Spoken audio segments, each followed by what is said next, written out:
तो बहुत बहुत नमस्कार सब बच्चों को। आप में से जो भी स्टूडेंट एनटीपीसी की तैयारी कर रहा है, ये वीडियो बिल्कुल आपके लिए है। आप 12th वाले एनटीपीसी की तैयारी कर रहे हो या फिर आप ग्रेजुएशन वाले एनटीपीसी की तैयारी कर रहे हो, दोनों में से किसी भी एग्जाम की तैयारी कर रहे हो बच्चे, ये वीडियो आपके लिए 100% बहुत जरूरी है। क्यों? क्योंकि आने वाले समय में अगर आपने 6 महीने के अंदर अंदर जैसे आपको आज मैं समझाऊंगा, अगर आपने वैसे पढ़ाई कर ली तो 100% आपका एग्जाम निकलेगा। 100% बता रहा हूं, आपका एग्जाम निकलेगा ही निकलेगा। लेकिन जो आपको आज बताऊंगा आपने वो फॉलो भी करना है और आपने उसी तरीके से नेक्स्ट 6 महीने मेरे साथ मिलकर हमारी पूरी टीम के साथ जुड़ के पढ़ाई करनी है। ठीक है भैया? तो चलिए सेशन को स्टार्ट करेंगे। इस सेशन का मेन ऑब्जेक्टिव उद्देश्य यही है कि बस 6 महीने जैसे मैं आपको बोल रहा हूं आप वैसे पढ़ लीजिए। चलिए स्टार्ट करेंगे। और अगर हम बेसिक बात करें तो एनटीपीसी का जो एग्जाम है, अगर आप लोगों ने फॉर्म फिल किया है तो सर ये कितने लेवल पर एग्जाम होगा? सर इसमें कितने एग्जाम करवाए जाएंगे?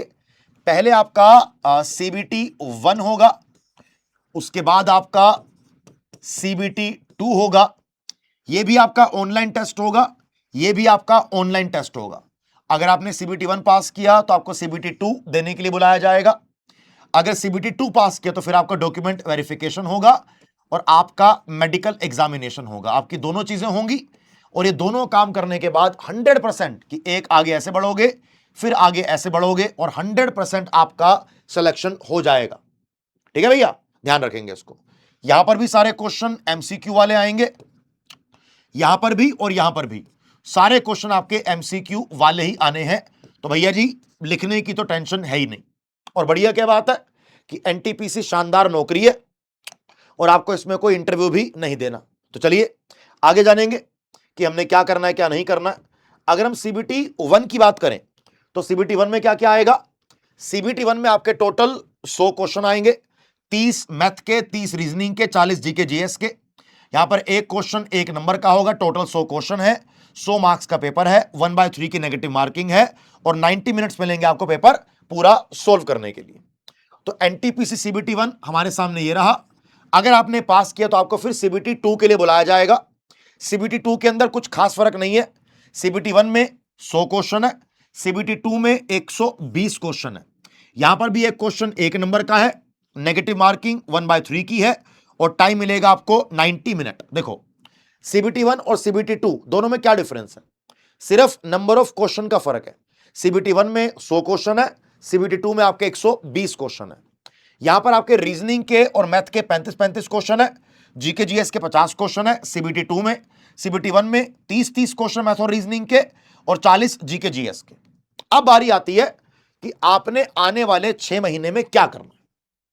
अगर आपने अभी तक ये क्लास देख ली है, अगर आपने अभी तक ये सेशन देखा है, तो मैं मान के चल रहा हूं कि आप सही में इस एग्जाम को लेकर सीरियस हो। तो वीडियो पूरी जरूर देखना। ठीक है भैया? चलो पहले पहले बात करूंगा आपसे मैं किसको लेके, आपके टाइम टेबल को लेके।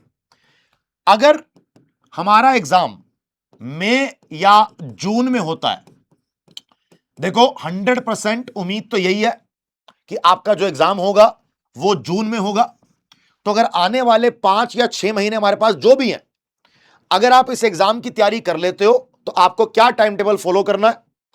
आपको डेली के 10 घंटे की पढ़ाई करनी है। आपको एवरी डे डेली आपको 10 घंटे की पढ़ाई करनी है। 10 घंटे में करना क्या है? आपने 3 घंटे मैथमेटिक्स पढ़नी है, आपने 3 घंटे डेली रीजनिंग पढ़नी है, आपने डेली 4 घंटे जीके और जीएस पढ़नी है। सर क्या कह रहे हो? ये 4 5 6 7 8 9, सर 9 घंटे तो यही हो गए और जो बच गया आपका 1 घंटा आपने पढ़ना है उसके अंदर करंट अफेयर। अब बात सुनना क्या बोल रहा हूं आपको मैं। 3 घंटे डेली मैथमेटिक्स पढ़नी है, 3 घंटे डेली रीजनिंग पढ़नी है और 4 घंटे में आपने करना क्या बेटा? 4 घंटे में आपको 2 घंटे पढ़ना है जीएस का एक सब्जेक्ट और 2 घंटे आपने पढ़ना है जीएस का दूसरा सब्जेक्ट। क्या करना आपने? आपने 1 घंटे पढ़ना है जीएस का एक सब्जेक्ट, आपने 2 घंटे पढ़ना है जीएस का एक सब्जेक्ट और 2 घंटे पढ़ना है आपको जीएस का दूसरा सब्जेक्ट। आपने डेली जीएस के 2 सब्जेक्ट पढ़ने हैं। अब कौन से पढ़ने आपकी मर्जी है कि हिस्ट्री पॉलिटी साथ पढ़ लो, हिस्ट्री ज्योग्राफी साथ पढ़ लो, पॉलिटी इकोनॉमिक्स साथ पढ़ लो, है ना।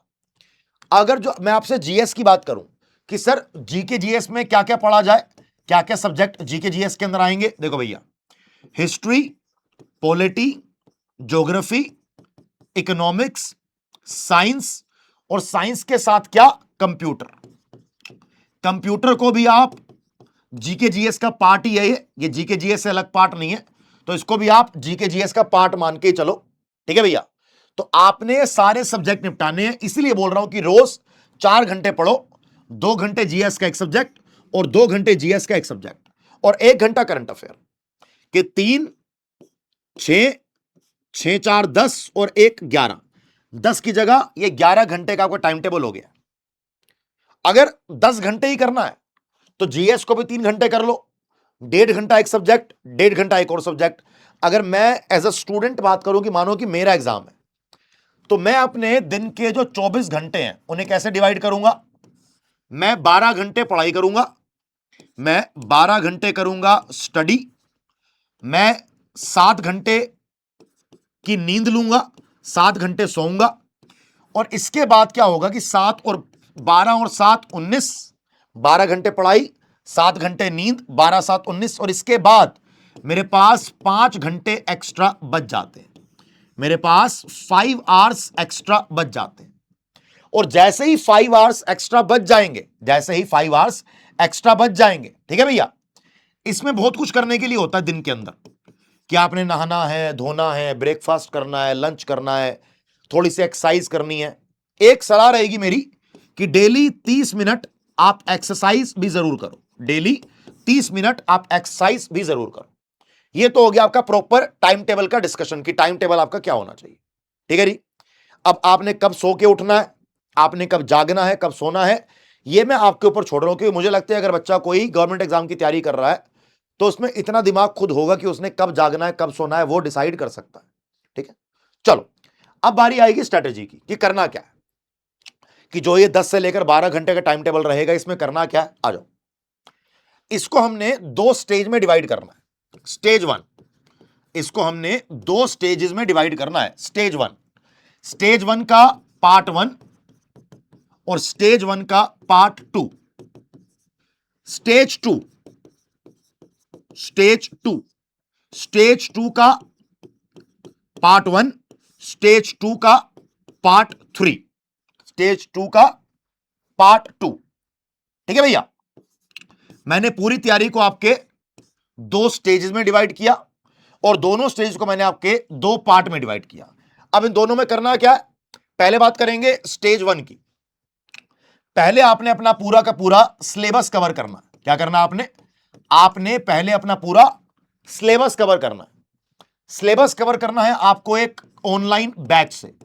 मैं आपसे बिल्कुल घुमा फिरा की बात नहीं करूंगा, आपने एक ऑनलाइन पेड बैच खरीदना है, आपने एक ऑनलाइन पेड बैच खरीदना है, यानी कि पैसे देके आपने एक बैच खरीदना है, आपने बैच में एनरोलमेंट करना है, पहली चीज। ठीक है भैया, और यहां से आपने अपनी लाइव क्लासेस से टॉपिक वाइज अपने पूरे सिलेबस को कवर करना है, कि मैथ को, रीजनिंग को, history, polity, geography, economics, science, static, GK, current affair, computer, 10 चीजें टोटल आपने हर एक सब्जेक्ट को टॉपिक वाइज ऑनलाइन बैच से कवर करना है। वाई ऑनलाइन, क्योंकि ऑफलाइन बैच में जाओगे तो वहां जाकर तुमको पसंद आ जाएगा कोई, या तुम्हें को पसंद आ जाएगी, जाकर मोमोज खाओगे, जाकर चाउमीन खाओगे, 1-1 घंटा आने जाने का खराब करोगे, उससे बेटर घर बैठ के पढ़ लो, रेस्ट कर लो, ज्यादा अच्छा। ठीक है, नेक्स्ट पार्ट 2, जो भी टॉपिक तुम्हें क्लास के अंदर पढ़ाए जा रहे हैं, आपने उस टॉपिक के प्रीवियस ईयर क्वेश्चंस सोल्व करने हैं। पीवाईक्यूज आप एसएससी लेवल के भी सोल्व कर सकते हो और पीवाईक्यूज आप रेलवे के लेवल के भी सोल्व कर सकते हो। टॉपिक वाइज पीवाईक्यू सोल्व करो, एसएससी लेवल के भी कर सकते हो और रेलवे के लेवल के भी कर सकते हो। ठीक है, लेकिन जो भी इस साल 2025 में एनटीपीसी, आरपीएफ या जो भी एग्जाम कराया गया अभी तक, वो क्वेश्चन जरूर सोल्व कर लेना। ठीक है, ये आपका रहा, मामला सिमट गया, पूरा बढ़िया हो गया। अब जैसे ही ये काम पूरा कर लो कि सिलेबस कवर करते करते, टॉपिक कवर करते करते सारा सिलेबस भी कवर कर लिया, हर टॉपिक के पीवाईक्यूज भी सोल्व कर लिए, अब आएगी स्टेज 2 की बात। स्टेज 2 का पार्ट 1 क्या होगा, स्टेज 2 का पार्ट 1 क्या होगा, यहां पर आपने रिवीजन करनी है, यहां पर आपने रिवीजन करनी है। रिवीजन में क्या करना है? रिवीजन में आपको फिर से topic wise previous year questions solve करने हैं और आपने एक्स्ट्रा एमसीक्यूज सोल्व करने हैं। अब आपने जो टॉपिक वाले पीवाईक्यूज सोल्व करे थे, आपने फिर से वही टॉपिक वाइज पीवाईक्यूज फिर से सोल्व करोगे और उसके अलावा उसी लेवल के एक्स्ट्रा एमसीक्यूज और सोल्व करोगे। ठीक है, अलग लेवल के मत करना, उसी लेवल के करना, एनटीपीसी के लेवल के। ठीक है जी। अब आएगा पार्ट 2 स्टेज 2 का। मान लो पार्ट 4 है आपका ये पूरी प्रिपरेशन का। अब आती है बारी मॉक टेस्ट की। बच्चे एग्जाम में क्या गलती करते हैं? सिर्फ मॉक टेस्ट देंगे, सिर्फ मॉक टेस्ट देंगे और लगेंगे एग्जाम निकल जाएगा ना। आपने मॉक टेस्ट भी देना है बेटा और आपने मॉक टेस्ट देके उसको एनालाइज भी करना है। आपने मॉक टेस्ट भी देना है और आपने मॉक टेस्ट देके उस मॉक टेस्ट को बच्चे आपने उसको एनालाइज भी करना है। सर एनालाइज क्या होता है? कि मानो कि मैंने मॉक टेस्ट दिया और मेरे को दिख रहा है कि मेरे किस किस टॉपिक में नंबर कट रहे हैं, कि किस किस टॉपिक के मैं क्वेश्चन सही नहीं कर पा रहा हूं, तो उस टॉपिक को आपने फिर से रिवाइज करना है। अगर रिवीजन करते हुए यानी कि पीवाईक्यूज एमसीक्यूज करते हुए अगर मेरे से वो टॉपिक नहीं हो रहा, तो फिर मैंने उस टॉपिक की लाइव क्लास देखनी है या मैंने उस टॉपिक के फिर से नोट्स पढ़ने हैं। ये प्रोसेस चलेगा, एक पहले लाइव क्लास, पीवाईक्यूज, फिर पीवाईक्यूज प्लस एमसीक्यूज रिवीजन, फिर मॉक टेस्ट। जो मॉक टेस्ट में गलत हो रहा है उसकी रिवीजन हो जाए, क्वेश्चन हो जाए, वेरी गुड। नहीं हो वापिस ऊपर कि उस टॉपिक की पर्टिकुलर लाइव क्लास देखनी है, वो टॉपिक फिर से कवर करना है। एग्जांपल, आपने मॉक टेस्ट दिया, आपके एंशिएंट हिस्ट्री के क्वेश्चन गलत हो रहे हैं, आपके कंप्यूटर के क्वेश्चंस गलत हो रहे हैं, तो आपने कंप्यूटर के क्वेश्चंस पीवाईक्यूज एमसीक्यूज फिर से सोल्व करने हैं। अगर यहां भी नहीं हो पा रहा तो आपने फिर से कंप्यूटर की क्लासेस देखनी है, आपने फिर से एंशिएंट हिस्ट्री की क्लासेस देखनी है। यानी कि जो टॉपिक आपका नहीं हो रहा उस टॉपिक को फिर से आप वापस जाओ और सोल्व करने का ट्राई करो। अगर 6 महीने आप ये टाइम टेबल फॉलो कर लो, अगर आने वाले 6 महीने जैसे मैं समझा रहा हूं अगर वैसे आप पढ़ लो, मैं आपको लिखकर दे रहा हूं कि आपका एग्जाम 100% क्लियर होगा। जितने बच्चे मेरी वीडियो देखेंगे उसमें से शायद 90% ये काम करें, लेकिन मैं आपको लिखकर दे रहा हूं 2 महीने के बाद जितने बच्चे इस काम को चालू करेंगे उसमें से 95% बच्चे ये काम आगे नहीं कर पाए, क्योंकि ये डिसिप्लिन का काम है, रोज का काम है, रूटीन का काम है। और जो 5% 10% बच्चे ये काम कर लेंगे उनका एग्जाम निकल जाएगा। उतनी ही वैकेंसी है, अगर देखा जाए तो उतनी वैकेंसी भी नहीं है। तो एग्जाम उन्हीं का निकलेगा जो टाइम टेबल फॉलो करेगा और जो ऐसे पूरा अपना एक सिलेबस कवर करेगा, पूरे चारों पार्ट को या दोनों स्टेजेस को सोल्व करेगा। ठीक है भैया, डन हो गया सर। अब मैंने कहा कि आपको एक ऑनलाइन बैच लेना है। हमने आपके लिए एक लक्ष्य बैच लॉन्च किया है। इन सातों फैकल्टी के अलावा आपके साथ अभिनंदन सर और विनय सर दोनों जुड़ जाएंगे। तो 7 ये और 2 और टोटल 9 लोग हो गए जो आपसे एनटीपीसी की तैयारी कराएंगे। आपको एनटीपीसी के लक्ष्य बैच में आपको सब कुछ मिल जाएगा। क्या सब कुछ? Live classes, recorded classes, mock test, PYQs, सब कुछ।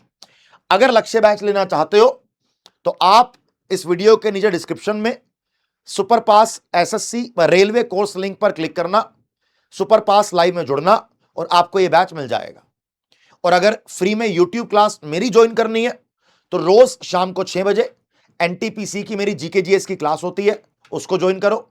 5 बजे विनय सर की रीजनिंग की क्लास होती है, उसको ज्वाइन करो। और 7 बजे अभिनंदन सर की क्लास होती है, 7 बजे उसको ज्वाइन करो। 5 बजे रीजनिंग, 6 बजे जीके जीएस और 7 बजे आपका मैथमेटिक्स। एवीएस टीम, अगर आपने यूट्यूब पर इनको फॉलो कर लिया तो आपको मजा आ जाएगा, फ्री में आपको जबरदस्त कंटेंट मिलेगा। ठीक है भैया, आज के लिए इतना ही। Thank you so much, all the very best. कुछ करो मत करो, टाइम टेबल को जरूर फॉलो करना और इस बार सिलेक्शन लेके दिखाना। जय हिंद, बाय बाय।